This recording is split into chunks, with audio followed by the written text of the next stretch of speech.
Hi hello welcome to my channel friends. ಎಲ್ಲರೂ ಹೇಗಿದ್ದೀರಾ? ಎಲ್ಲರೂ ಚೆನ್ನಾಗಿದ್ದೀರಾ ಅಂದ್ಕೊಳ್ತಾ ಇವತ್ತಿನ ವ್ಲಾಗ್ನು ಕೂಡ ಸ್ಟಾರ್ಟ್ ಮಾಡ್ತಾ ಇದ್ದೀನಿ. ಈ ವ್ಲಾಗ್ ಏನಾದರೂ ನಿಮಗೆ ಇಷ್ಟ ಆಯಿತು ಅಂದರೆ ಪ್ಲೀಸ್ ಒಂದು ಲೈಕ್ ಮಾಡಿ.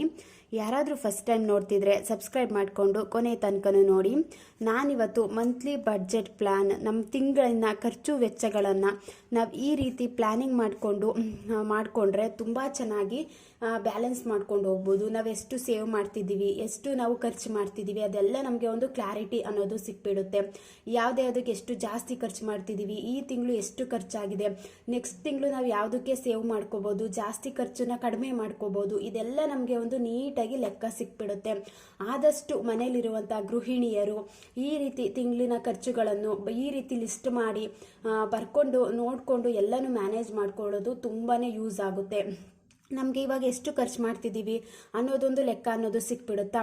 ಅದರಲ್ಲಿ ಫಸ್ಟು ನಾವು ನೋಡೋದಾದರೆ, ನಾವು ಈ ರೀತಿ ಬಡ್ಜೆಟ್ ಪ್ಲ್ಯಾನಿಂಗ್ ಮಾಡ್ಕೋಬೇಕು ಅಂತ ಅಂದರೆ ಫಸ್ಟು ನಾವು ನಮ್ಮ ಮಂತ್ಲಿ ಇನ್ಕಮ್ ಎಷ್ಟಿದೆ ಅನ್ನೋದನ್ನು ನಾವು ನೋಡ್ಕೋಬೇಕು. ನಮ್ಮ ಮಂತ್ಲಿ ಇನ್ಕಮ್ ಯಾವ ರೀತಿ ಇದೆ ಅನ್ನೋದ್ರ ಮೇಲೆ ಬೇಸ್ ಮೇಲೆ ನಾವು ಈ ರೀತಿ ಪ್ಲ್ಯಾನಿಂಗ್ ಅನ್ನೋದನ್ನು ಮಾಡ್ಕೋಬೋದು. ನಾನಿವತ್ತು ಒಂದು ಮಧ್ಯಮ ವರ್ಗದ ಕುಟುಂಬದವರಿಗೆ, ಒಂದು ಮಿಡಲ್ ಕ್ಲಾಸ್ ಫ್ಯಾಮಿಲಿಯವರಿಗೆ ಯೂಸ್ ಆಗುತ್ತೆ ಈ ಟಿಪ್ಸ್ಗಳು, ಅದನ್ನು ಶೇರ್ ಮಾಡ್ಕೋತಾ ಇದ್ದೀನಿ. ಇವಾಗ ಒಂದು ಮಂತ್ಲಿ ಇನ್ಕಮ್ಗೂ ನಮಗೆ ಒಂದು 50,000 ಬರುತ್ತೆ ಅಂತ ಅಂದ್ಕೊಳ್ಳಿ. ಇಷ್ಟರಲ್ಲೇ ನಾವು ಯಾವ ರೀತಿ ಈ ರೀತಿ ಬ್ಯಾಲೆನ್ಸ್ ಮಾಡ್ಕೊಂಡು ಹೋಗ್ಬೋದು. ನಮಗೆ 50,000 ಬರ್ತಿದೆ ಅಂತ ಅಂದರೆ ನಾವು ಖರ್ಚುಗಳನ್ನ ಅದಕ್ಕಿಂತ ಒಳಗಡೆನೆ ಮಾಡ್ಕೋಬೇಕು. ನಾವು ಯಾವಾಗ ಜಾಸ್ತಿ ಮಾಡ್ಕೋತೀವಿ ಸಾಲ ಅನ್ನೋದು ಜಾಸ್ತಿ ಆಗುತ್ತೆ. ಸಾಲ ಜಾಸ್ತಿ ಆಯಿತು ಅಂದರೆ ಆ ಸಾಲ ತೀರ್ಸೋಕ್ಕೆ ನೆಕ್ಸ್ಟ್ ನಾವು ಸಾಲ ಮಾಡ್ತೀವಿ, ಬಡ್ಡಿ ಕಟ್ಟೋದಾಗಿರ್ಬೋದು. ಈ ರೀತಿ ಎಲ್ಲ ತುಂಬ ನಮಗೆ ಸೇವಿಂಗ್ಸ್ ಅನ್ನೋದು ಕಮ್ಮಿ ಆಗಿಬಿಡುತ್ತೆ, ಜಾಸ್ತಿ ಖರ್ಚುಗಳೆಲ್ಲ ಆಗಿಬಿಡುತ್ತೆ. ಆದಷ್ಟು ನಾವು ನಮ್ಗೆ ಎಷ್ಟು ಸ್ಯಾಲ್ರಿ ಬರ್ತಿದೆ ಅದರಲ್ಲೇ ನಾನು ಯಾವ ರೀತಿ ಬ್ಯಾಲೆನ್ಸ್ ಮಾಡ್ಕೊಂಡು ಹೋಗ್ಬೋದು, ಈ ರೀತಿ ಮಾಡಿಕೊಂಡ್ರೆ ನನಗೆ ಈಸಿ ಆಗುತ್ತೆ ಅನ್ನೋದನ್ನ ಫಸ್ಟ್ ಯೋಚನೆ ಮಾಡ್ಕೋಬೇಕು. ಸ್ವಲ್ಪ ಸೇವಿಂಗ್ಸ್ ಅನ್ನೋದನ್ನ ಮಾಡ್ಕೋತಾ ನಮಗೆ ನೀಟಾಗೊಂದು ಈ ರೀತಿ ಮಾಡ್ಕೊಂಡ್ರೆ ಈಸಿ ಆಗುತ್ತೆ ಅಂತ ಗೊತ್ತಾಗ್ಬಿಡುತ್ತೆ. ಆದಷ್ಟು ಖರ್ಚುನ ಕಮ್ಮಿ ಮಾಡ್ಕೋಬೇಕು. ಸ್ವಲ್ಪ ಇವಾಗ 50,000 ದುಡಿತಾ ಇದ್ದೀವಿ ಅಂತ ಅಂದರೆ ಅಟ್ಲೀಸ್ಟ್ ಇವಾಗ ಒಂದು 30,000ನಾದರೂ ತಿಂಗಳಲ್ಲಿ ಖರ್ಚಾಗ್ತಿದೆ. ಒಂದು ಫ್ಯಾಮಿಲಿ, ಮಕ್ಕಳಿದ್ದಾರೆ, ಒಂದು ಸಂಸಾರ ಸಾಗಿಸೋದು ಅಷ್ಟು ಸುಲಭ ಅಲ್ಲ ಅಲ್ವಾ. ಅದರಲ್ಲೂ ನಾವು ಬೆಂಗಳೂರಲ್ಲಿ ಅಂತ ಸಿಟಿಗಳಲ್ಲಿ ಇದ್ದೀವಿ ಅಂದಾಗ ಎಲ್ಲದಕ್ಕೂ ಖರ್ಚಾಗುತ್ತೆ. ಎಲ್ಲದನ್ನು ತಗೊಂಡೇ ನಾವು ಯೂಸ್ ಮಾಡೋದ್ರಿಂದ ಇವಾಗ ರೇಷನ್ ಆಗಿರ್ಬೋದು, ಪ್ರತಿಯೊಂದು ಬಾಡಿಗೆ ಆಗಿರ್ಬೋದು, ಎಲ್ಲದಕ್ಕೂ ಖರ್ಚು ಮಾಡಿ ಅಟ್ಲೀಸ್ಟ್ ಒಂದು 20,000ನಾದರೂ ಉಳಿಸೋದಕ್ಕೆ ನಾವು ಟ್ರೈ ಮಾಡಬೇಕು. ಅದಕ್ಕಿಂತನೂ ಉಳಿಸೋದಕ್ಕೆ ಆಗಲಿಲ್ಲ ಅಂತ ಅಂದರೆ ನಾವು ಎಷ್ಟು ದುಡಿತಾ ಇದ್ದೀವಿ ಅಷ್ಟನ್ನೆಲ್ಲ ಖರ್ಚೇ ಮಾಡ್ತಿದ್ದೀವಿ ಅಂತ ಅಂದರೆ ಒಂದು ನಮಗೆ ಸ್ಯಾಟಿಸ್ಫ್ಯಾಕ್ಷನ್ ಇರೋದಿಲ್ಲ ಅಲ್ವಾ. ಎಷ್ಟು ದುಡಿತಾ ಇದ್ದೀವಿ, ಎಲ್ಲ ಖರ್ಚಾಗ್ತಿದೆ, ಸ್ವಲ್ಪ ಸೇವಿಂಗ್ಸ್ ಅನ್ನೋದನ್ನು ಮಾಡೋಕ್ಕಾಗ್ತಿಲ್ಲ ಅನ್ನೋದು ಯೋಚನೆ ಅಂತೂ ಆಗಿಬಿಡುತ್ತೆ. ಆದಷ್ಟು ಸ್ವಲ್ಪ ಸೇವಿಂಗ್ಸ್ ಕಡೆನೂ ಕೂಡ ಗಮನನ ಕೊಡಬೇಕು. ಎಲ್ಲ ನಮ್ಮ ಕೈಲೇ ಇರುತ್ತೆ. ಒಂದಿಷ್ಟು ನಮಗೆ ಏನು ಬೇಡ ಅದನ್ನೆಲ್ಲ ನಾವು ಕಟ್ ಮಾಡಿದ್ರೆ ಸ್ವಲ್ಪ ಸೇವಿಂಗ್ಸ್ ಅನ್ನೋದು ಆಗೇ ಆಗುತ್ತೆ. ಅದರಲ್ಲಿ ಮಂತ್ಲಿ ಇನ್ಕಮ್ ಎಷ್ಟಿದೆ ಅನ್ನೋದ್ರ ಮೇಲೆ ನೋಡಿಕೊಂಡು ನಾವು ಈ ರೀತಿ ಫಾಲೋ ಮಾಡ್ಕೊಳ್ಳೋದು ತುಂಬಾ ಇಂಪಾರ್ಟೆಂಟು. ಫಸ್ಟ್ ಏನು ಅಂತ ಅಂದರೆ ನಾವು ರೆಂಟ್ ಅಂತ ಅಂದರೆ ಇವಾಗ ಬಾಡಿಗೆ ಮನೇಲಿ ಇದ್ದೀವಿ ಅಂತ ಅಂದರೆ ರೆಂಟ್ ಫಸ್ಟು ನಮಗೆ ಏನು ಪ್ರಾಮುಖ್ಯತೆ ಇದೆ ಅದ್ರ ಕಡೆ ಗಮನ ಕೊಡೋಣ. ಒಂದು ತಿಂಗಳಲ್ಲಿ ಫಸ್ಟು ನಾವು ಯೋಚನೆ ಮಾಡೋದೆ ಈ ತಿಂಗಳು ರೆಂಟ್ನ ಕಟ್ಟಬೇಕು ಅನ್ನೋದನ್ನ ಯೋಚನೆ ಮಾಡ್ತೀವಿ ಅಲ್ವಾ. ಅದಕ್ಕೋಸ್ಕರ ರೆಂಟ್ ಅನ್ನೋದನ್ನ ಫಸ್ಟೇ ಹಾಕೋತಾ ಇದ್ದೀನಿ. ರೆಂಟು ನಮಗೆ 50,000 ಸಂಬಳ ಬರ್ತಿದೆ ಅಂದಾಗ ಆದಷ್ಟು ನಾವು ಒಂದು 10,000 ಒಳಗಡೆನೆ ಒಂದು ಬಾಡಿಗೆ ಮನೆನ ಮಾಡ್ಕೊಳ್ಳೋದು ಬೆಸ್ಟು. ನಮಗೆ ದೊಡ್ಡದಾಗೇ ಬೇಕು ಮನೆ ಅನ್ನೋದನ್ನೆಲ್ಲ ಯೋಚನೆ ಮಾಡಲಿಕ್ಕೆ ಹೋದಾಗ ನಮಗೆ ಜಾಸ್ತಿ ರೆಂಟ್ ಆಗಿಬಿಡುತ್ತೆ, ಮತ್ತು ಸೇವಿಂಗ್ಸ್ ಅನ್ನೋದು ಜಾಸ್ತಿ ಆಗೋದಿಲ್ಲ. ಫಸ್ಟು ನಾವು ಒಂದು ಸ್ವಲ್ಪ ಚಿಕ್ಕದ್ರಿಂದನೇ ನಾವು ಸ್ಟಾರ್ಟ್ ಮಾಡಬೇಕಲ್ವಾ. ಸ್ವಲ್ಪ ಒಂದು 7,500 8,000 ಒಳಗಡೆನೆ ಮನೆ ಮಾಡಿಕೊಂಡ್ರೆ ತುಂಬಾ ಒಳ್ಳೆಯದು. ಎಕ್ಸ್ಟ್ರಾ ಕರೆಂಟ್ ಬಿಲ್ ಆಗಿರ್ಬೋದು, ವಾಟರ್ ಬಿಲ್ ಎಕ್ಸ್ಟ್ರಾ ಎಲ್ಲ ಇರುತ್ತೆ, ಅದು ಕೂಡ ಜಾಸ್ತಿ ಆಗಿಬಿಡುತ್ತೆ. ಫಸ್ಟು ನಾವು ರೆಂಟಿಗೆ ಹೋಗ್ತಿದ್ದೀವಿ ಅಂದಾಗ ಸ್ವಲ್ಪ ಕಮ್ಮಿ ಇರುವಂಥ ರೆಂಟ್ ಹೌಸ್ನೇ ಮಾಡ್ಕೋಬೇಕು. ನೆಕ್ಸ್ಟು ಅದನ್ನೇ ನಾವು ಸ್ವಲ್ಪ ದುಡ್ಡನ್ನ ಸೇವ್ ಮಾಡಿಕೊಂಡು ಲೀಸ್ಗೆ ಹೋಗೋದಾಗಿರ್ಬೋದು. ಆವಾಗ ಲೀಸ್ಗೆ ಹೋದ್ವಿ ಅಂತ ಅಂದರೆ ನಮಗೂ ಈ ಬಾಡಿಗೆ ಅನ್ನೋದು ಸ್ವಲ್ಪ ಉಳಿತಾಯ ಆಗುತ್ತೆ. ಅದನ್ನು ಬೇರೆ ಕಡೆ ನಾವು ಸೇವಿಂಗ್ಸ್ ಅಂತ ಮಾಡ್ಕೋಬೋದು. ಅದಕ್ಕೋಸ್ಕರ ರೆಂಟ್ಗೆ ಹೋಗ್ತಿದ್ದೀವಿ ಅಂದಾಗ ಸ್ವಲ್ಪ ನಮ್ಗೆ ಎಷ್ಟಿದೆ, ನಮ್ಮ ಹಾಸಿಗೆ ಇದ್ದಷ್ಟೇ ಕಾಲು ಚಾಚಬೇಕು ಅಂತ ಹೇಳ್ತಾರೆ. ನಮ್ಮ ಹತ್ರ ಎಷ್ಟಿದೆ ಅದರಲ್ಲೇ ನಾವು ಬ್ಯಾಲೆನ್ಸ್ ಮಾಡಿಕೊಂಡು ಲೈಫ್ನ ಲೀಡ್ ಮಾಡೋದು ತುಂಬ ಒಳ್ಳೆಯ ಲಕ್ಷಣ. ನಮ್ಮ ಹತ್ರ ಎಷ್ಟಿದೆ ಅದಕ್ಕಿಂತ ಜಾಸ್ತಿ ಮಾಡ್ಕೊಳ್ಳೋದಾಗಿರ್ಬೋದು, ನಮ್ಗೆ ದೊಡ್ಡದಾಗೆ ಇರಬೇಕು ಮನೆ ಅನ್ನೋದನ್ನ ನೋಡೋದಾಗಿರ್ಬೋದು, ಅದೆಲ್ಲ ತುಂಬ ಕಷ್ಟ ಆಗಿಬಿಡುತ್ತೆ. ಉಳಿತಾಯ ಅನ್ನೋದು ಕಮ್ಮಿ ಆಗಿಬಿಡುತ್ತೆ. ಆ ರೀತಿ ಎಲ್ಲ ಮಾಡಲಿಕ್ಕೆ ಹೋದಾಗ ರೆಂಟು ಫಸ್ಟ್ ಬರುತ್ತೆ. ಸೆಕೆಂಡ್ ಏನಂತ ಅಂದರೆ ಎಲೆಕ್ಟ್ರಿಸಿಟಿ ಬಿಲ್ ಆಗಿರ್ಬೋದು, ಇದೆಲ್ಲ ನಾವು ತಿಂಗಳಲ್ಲಿ ಕಟ್ಟುವಂಥದ್ದು. ಫಸ್ಟು ನಾವು ತಿಂಗಳಲ್ಲಿ ನಾವು ಯಾವುದನ್ನು ಕಟ್ತಿದ್ದೀವಿ ಅದ್ರ ಕಡೆ ಪ್ರಿಫರೆನ್ಸ್ ಕೊಡೋದು. ನೆಕ್ಸ್ಟ್ ವಾಟರ್ ಬಿಲ್ ಆಗಿರ್ಬೋದು, ಇದೆಲ್ಲ ನಾವು ಮಂತ್ಲಿ ಪೇ ಮಾಡಲೇಬೇಕಲ್ವಾ. ಇದಕ್ಕೆ ಎಷ್ಟಾಗುತ್ತೆ ಅದನ್ನು ಪೇ ಮಾಡ್ತೀವಿ. ನೆಕ್ಸ್ಟು ಏನು ಅಂತ ಅಂದರೆ ಫುಡ್ ಆ್ಯಂಡ್ ಗ್ರಾಸರೀಸು, ನಮ್ಮ ತರಕಾರಿಗಳು ತಿಂಗಳಲ್ಲಿ ಒಂದಿಷ್ಟು ತರಕಾರಿ ಸಾಮಾನಾಗಿರ್ಬೋದು, ಮನೆ ಸಾಮಾನಾಗಿರ್ಬೋದು, ಮನೇಲಿ ಮಕ್ಕಳಿದ್ದಾರೆ ಅಂತ ಅಂದರೆ ಎಕ್ಸ್ಟ್ರಾ ಖರ್ಚೆ ಜಾಸ್ತಿ ಆಗಿಬಿಡುತ್ತೆ. ಏನಾದರೂ ಸ್ನ್ಯಾಕ್ಸ್, ಸ್ಕೂಲ್ ಬಾಕ್ಸ್ಗೆ ಸ್ನ್ಯಾಕ್ಸ್ ಅನ್ನೋದು ಬೇಕೇ ಬೇಕು. ಇಲ್ಲಾಂದರೆ ಸಂಡೇ ಬಂತು ಅಂತ ಅಂದರೆ ನಾನ್ ವೆಜಿಟೇರಿಯನ್ ಆದರೆ ಏನಾದರೂ ಸ್ಪೆಷಲ್ ಅನ್ನೋದನ್ನ ಮಾಡೇ ಮಾಡ್ತೀವಿ. ಅದಕ್ಕೆ ಎಷ್ಟಾಗುತ್ತೆ. ಇನ್ನು ಮಕ್ಕಳು ಬರ್ತಡೇ ಬರ್ತಿರುತ್ತೆ, ವರ್ಷಕ್ಕೊಂದ್ಸಲ ಅಲ್ವಾ ಇದು. ಬರ್ತಡೇನೇದೇನು ಅಷ್ಟು ಲೆಕ್ಕ ಅಂದರೆ ವರ್ಷಕ್ಕೊಂದ್ಸಲ ಬಿಟ್ಟಾಕ್ಬಿಡಿ ಅದನ್ನು. ನೆಕ್ಸ್ಟ್ ತಿಂಗಳು ನೋಡ್ತಾ ಇರೋದ್ರಿಂದ ಇದೇನು ಅಷ್ಟು ಅವಶ್ಯಕತೆ ಸ್ವಲ್ಪ ಕಮ್ಮಿನೇ. ವರ್ಷಕ್ಕೊಂದ್ಸಲ ಚೆನ್ನಾಗೇ ಮಾಡ್ಬೋದು. ಇನ್ನು ಸಂಡೇ ಸ್ಪೆಷಲ್ ಏನಾದರೂ ಮಾಡ್ತಿದ್ದೀವಿ ಅಂತ ಅಂದಾಗ ಅದಕ್ಕೆ ಲೆಕ್ಕ ಹಾಕೊಳ್ಳೋದಾಗಿರ್ಬೋದು. ಈ ರೀತಿ ಎಲ್ಲ ನಾವು ಆದಷ್ಟು ಲೆಕ್ಕನ ನೀಟಾಗಿ ನಾವು ಒಂದಿಷ್ಟರಲ್ಲೇ ಇವಾಗ ಒಂದು 5,000 ಒಳಗಡೆನೆ ನಾವು ಮಂತ್ಲಿ ಸಾಮಾನಾಗಿರ್ಬೋದು ಇದೆಲ್ಲ ನಾವು ಮಾಡ್ಕೋಬೇಕು. ಇದಕ್ಕಿಂತ ಜಾಸ್ತಿ ಮಾಡಿದಾಗಲೂ ಕೂಡ ನಮಗೆ ಜಾಸ್ತಿ ಖರ್ಚಾಗ್ಬಿಡುತ್ತೆ. ಯಾವುದೇ ಅದು ಖರ್ಚು ಮಾಡ್ತಿದ್ದೀವಿ ಅನ್ನೋದು ಗೊತ್ತಾಗೋದಿಲ್ಲ. ಒಂದು ಹಾಲ್ಗೆ ಎಷ್ಟು ಖರ್ಚು ಮಾಡ್ತಾ ಇದ್ದೀವಿ, ತಿಂಗಳಲ್ಲಿ ಕೂಪನ್ ಅಂತ ಬರುತ್ತೆ ಅಲ್ವಾ, ಅದನ್ನು ತಗೋಬಿಟ್ರೆ ಒಂದ್ಸಲ ನಮಗೆ ಲೆಕ್ಕ ಸಿಕ್ಬಿಡುತ್ತೆ. ಒಂದು ಕೂಪನ್ ಒಂದು ತಿಂಗಳಿಗೆ ಇಷ್ಟು ಬೇಕು ಅಂತ ತಗೊಳ್ಳೋದಾಗಿರ್ಬೋದು. ಈ ರೀತಿ ಎಲ್ಲ ಮಾಡ್ಕೊಳ್ಳೋದು ಬೆಸ್ಟು. ಮತ್ತು ಒಂದು 5,000 ಒಳಗಡೆನೆ ಹಾಕೊಳ್ಳೋಣ.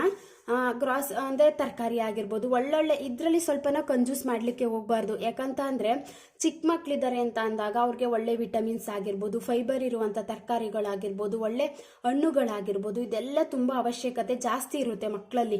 ದೊಡ್ಡವರಾದರೆ ಹೇಗೋ ಅಡ್ಜಸ್ಟ್ ಮಾಡ್ಕೋಬೋದು. ಬಟ್ ಚಿಕ್ಕ ಮಕ್ಕಳು ಅಂದಾಗ ಬೆಳೀತಿರೋ ಮಕ್ಕಳಲ್ಲಿ ಒಳ್ಳೊಳ್ಳೆ ಪೌಷ್ಟಿಕಾಂಶ ಇರುವ ಆಹಾರಗಳು ತುಂಬಾ ಇಂಪಾರ್ಟೆಂಟ್ ಆಗುತ್ತೆ. ಆದಷ್ಟು ಇದರಲ್ಲಿ ನಾವು ಕಂಜೂಸ್ ಮಾಡಲಿಕ್ಕೆ ಹೋಗಬಾರ್ದು.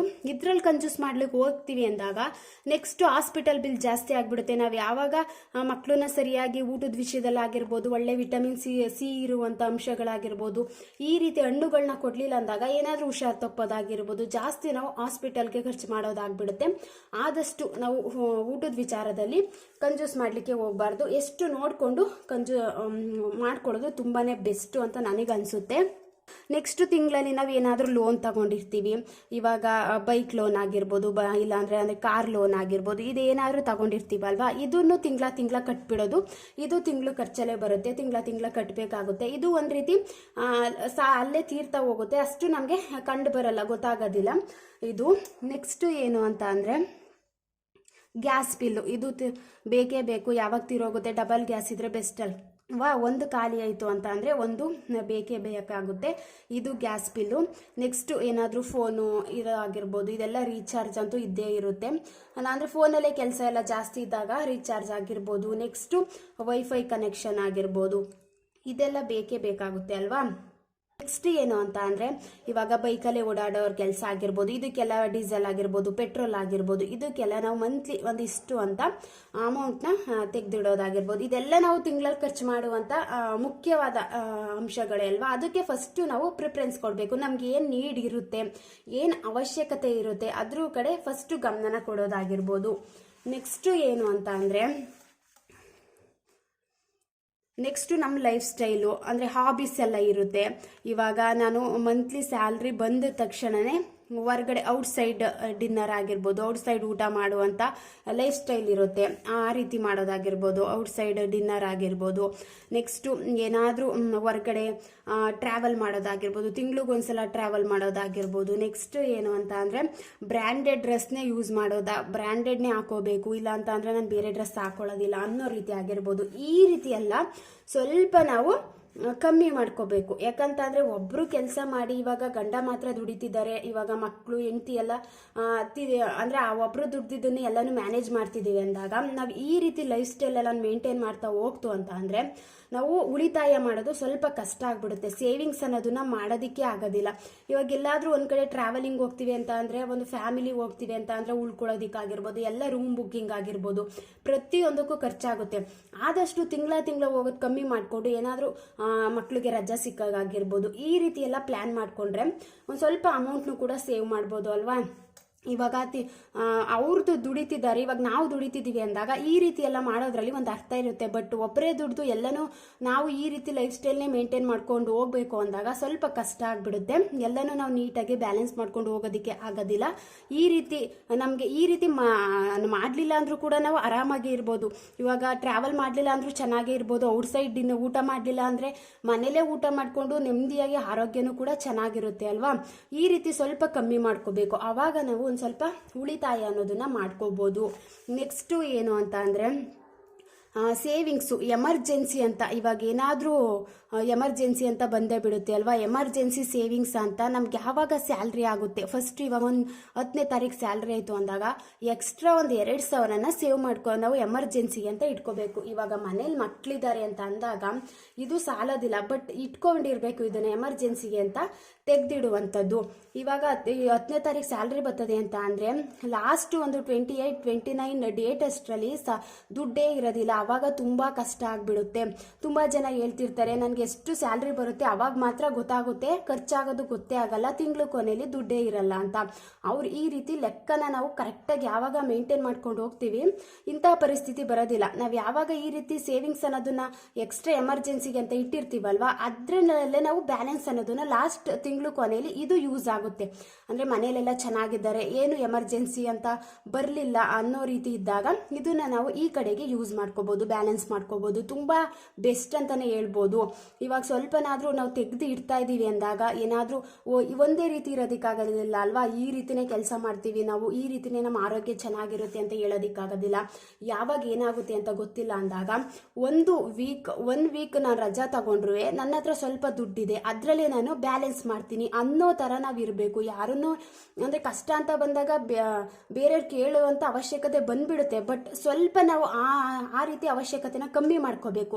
ನಾವೇ ಚೆನ್ನಾಗಿ ಒಂದು ಸ್ವಲ್ಪ ಅಮೌಂಟ್ನ ದುಡಿತಾ ಇದ್ದೀವಿ ಅಂದಾಗ ಈ ಥರ 1 ವೀಕು ಕೆಲಸಕ್ಕೆ ಹೋಗಲಿಲ್ಲ ಅಂದರೂ ಕೂಡ ಸ್ವಲ್ಪ ನಾನು ಮೇಂಟೈನ್ ಮಾಡ್ಕೋತೀನಿ ಅನ್ನೋ ರೀತಿ ಶಕ್ತಿ ಇದೆ, ಅನ್ನೋ ರೀತಿ ಸ್ವಲ್ಪ ನಾನು ದುಡ್ಡನ್ನ ಉಳಿಸ್ಕೊಂಡಿದ್ದೀನಿ. ಆ ರೀತಿ ಇದ್ದಾಗ ತುಂಬ ಚೆನ್ನಾಗಿ ಲೈಫ್ನ ಲೀಡ್ ಮಾಡ್ಕೊಂಡು ಹೋಗಬೇಕು. ಜೀವನದಲ್ಲಿ ಸ್ವಲ್ಪನಾದರೂ ಕಂಜೂಸ್ ಅನ್ನೋದನ್ನು ಮಾಡಬೇಕು. ಅಂದರೆ ಎಲ್ಲಿ ಈ ರೀತಿ ಇಂಥ ವಿಚಾರಗಳಲ್ಲಿ ನಮಗೆ ಅವಶ್ಯಕತೆ ಇಲ್ಲದೆ ಹೋಗಿರೋ ವಿಚಾರದಲ್ಲಿ ಸ್ವಲ್ಪ ಕಮ್ಮಿ ಮಾಡೋದಾಗಿರ್ಬೋದು. ಮತ್ತು ತುಂಬ ಫಿಲಮ್ ನೋಡುವಂಥ ಅಭ್ಯಾಸ ಕೂಡ ಇರುತ್ತೆ, ಅದನ್ನು ಸ್ವಲ್ಪ ಕಮ್ಮಿ ಮಾಡ್ಕೊಳ್ಳೋದಾಗಿರ್ಬೋದು. ನಾವು ಯಾವ ರೀತಿ ಜೀವನನ ಮಾಡ್ಕೋತೀವಿ ಅದ್ರ ಮೇಲೆ ಡಿಪೆಂಡ್ ಆಗಿರುತ್ತೆ. ಸ್ವಲ್ಪ ಇಂಥ ಅವಶ್ಯಕತೆ ಎಲ್ಲ ಕಮ್ಮಿ ಮಾಡಿಕೊಂಡ್ರೆ, ಇವಾಗ ಒಂದು 50,000 ದುಡಿತಾ ಇದ್ದೀವಿ ಅಂತ ಅಂದ್ಕೊಳ್ಳಿ, ಅದರಲ್ಲಿ 30,000 ಖರ್ಚಾಯಿತು ಅಂತ ಅಂದ್ರೂ ಕೂಡ ಎಕ್ಸ್ಟ್ರಾ 20,000 ನಾವು ಅಟ್ಲೀಸ್ಟ್ ಉಳಿಸ್ತಾ ಇದ್ದೀವಿ ಅಂತ ಅಂದರೆ ವರ್ಷಕ್ಕೆ ಇಲ್ಲ ಅಂತ ಅಂದರೂ ಕೂಡ ನಾವು ಒಂದು 2,40,000 ರೂಪಾಯಿ ದುಡ್ಡನ್ನ ಸೇವಿಂಗ್ಸ್ ಮಾಡ್ಕೋಬೋದು. ಈ ರೀತಿ ನಾವು ಸೇವಿಂಗ್ಸ್ ಮಾಡ್ಕೋತಾ ಹೋದಾಗ ಇದರಲ್ಲೇ ನಾವು ಏನಾದರೂ ಒಂದು 2 ವರ್ಷ 3 ವರ್ಷ ಸ್ವಲ್ಪ ಸೇವಿಂಗ್ಸ್ ಆಯಿತು ಅಂದ ತಕ್ಷಣ ನಾವೇನಾದರೂ ಒಂದು ಎಕ್ಸ್ಟ್ರಾ ಬಿಸ್ನೆಸ್ ಮಾಡೋದಾಗಿರ್ಬೋದು. ಈ ಕಡೆಗೆ ನಾವು ಮುಂದೆ ಯಾವ ರೀತಿ ನಾನು ಜೀವನನ ಚೆನ್ನಾಗಿ ಲೀಡ್ ಮಾಡ್ಬೋದು ಅನ್ನೋದ್ರ ಕಡೆ ಗಮನನ ಕೊಟ್ಕೊಳ್ಳೋದಕ್ಕೂ ಈ ದುಡ್ಡು ಯೂಸ್ ಆಗುತ್ತೆ. ನಾವು ಸೇವಿಂಗ್ಸ್ ಮಾಡ್ತಾನೆ ಇದ್ದಾಗ ತುಂಬ ಕಷ್ಟ ಆಗಿಬಿಡುತ್ತೆ. ನೆಕ್ಸ್ಟ್ ಏನು ಸ್ವಲ್ಪ ಏನಾದರೂ ಪ್ರಾಬ್ಲಮ್ ಬಂತು ಅಂತ ಅಂದಾಗ ಬೇರೆಯವ್ರನ್ನ ಕೇಳುವಂಥ ಅವಶ್ಯಕತೆನೂ ಕೂಡ ಕಮ್ಮಿ ಆಗುತ್ತೆ. ಈ ರೀತಿ ನಾವು ಪ್ಲ್ಯಾನ್ ಮಾಡ್ಕೊಂಡು ಹೋಗಬೇಕು. ತುಂಬ ಈಸಿಯಾಗಿ ಈ ರೀತಿ ಲೆಕ್ಕನಂತ ಬರ್ಕೋಬಿಟ್ರೆ ಇವಾಗ ಗಂಡ ಆಗಲಿ ಹೆಂಡತಿ ಆಗಲಿ ಮನೇಲಿ ಒಬ್ಬರಾದರೂ ಸ್ವಲ್ಪ ಹಿಡಿತದಲ್ಲಿ ಇರಬೇಕು. ದುಡ್ಡಿನ ವಿಚಾರ ಆಗಿರ್ಬೋದು, ಮತ್ತು ಎಲ್ಲಾದರೂ ಬೇಕಾಬಿಟ್ಟು ಖರ್ಚು ಮಾಡೋದಾಗಿರ್ಬೋದು. ಈ ರೀತಿ ಎಲ್ಲ ಮಾಡಿದಾಗ ನಮಗೆ ಒಂದು ನೀಟಾಗಿ ಲೆಕ್ಕ ಅನ್ನೋದು ಸಿಗೋದಿಲ್ಲ. ನಾವು ಆದಷ್ಟು ಚೆನ್ನಾಗಿ ಲೈಫಲ್ಲಿ ಸ್ವಲ್ಪ ನಾವು ಲೆಕ್ಕ ಕರೆಕ್ಟಾಗಿತ್ತು ಅಂದರೆ ನೋಡಿಬೇಕಂದ್ರೆ ಸ್ವಲ್ಪ ಕಂಜೂಸಾಗಿ ಲೆಕ್ಕ ಎಲ್ಲ ಕರೆಕ್ಟಾಗಿದೆ ಅಂತ ಅಂದರೆ ಅವ್ರು ಸ್ವಲ್ಪ ದುಡ್ಡನ್ನ ಸೇವ್ ಮಾಡಿರ್ತಾರೆ. ಆದಷ್ಟು ಈ ರೀತಿ ಬಡ್ಜೆಟ್ ಪ್ಲಾನಿಂಗ್ ಮಾಡ್ಕೊಂಡು ಹೋದರೆ ತಿಂಗಳಲ್ಲಿ ತುಂಬ ಚೆನ್ನಾಗಿ ನಾವು ಒಂದು ತಿಂಗಳನ್ನ ನೀಟಾಗಿ ಯಾವುದೇ ರೀತಿ ಕಷ್ಟ ಅಂತಾನೆ ಪ್ಲಾನ್ ಮಾಡಿಕೊಂಡು ಹೋಗ್ಬೋದು. ತುಂಬ ಯೂಸ್ ಆಗುತ್ತೆ. ಇವತ್ತಿನ ವ್ಲಾಗ್ ಏನಾದರೂ ನಿಮಗೆ ಇಷ್ಟ ಆಯಿತು ಅಂತ ಅಂದರೆ ಪ್ಲೀಸ್ ಒಂದು ಲೈಕ್ ಮಾಡಿ. ಯಾರಾದರೂ ಫಸ್ಟ್ ಟೈಮ್ ನೋಡ್ತಿದ್ರೆ ಸಬ್ಸ್ಕ್ರೈಬ್ ಮಾಡಿಕೊಂಡು ವಿಡಿಯೋನ ನೋಡಿ. ಈ ವಿಡಿಯೋ ನೋಡಿದ್ದಕ್ಕೆ thank you for watching. Next ವಿಡಿಯೋದಲ್ಲಿ ಸಿಗ್ತೀನಿ.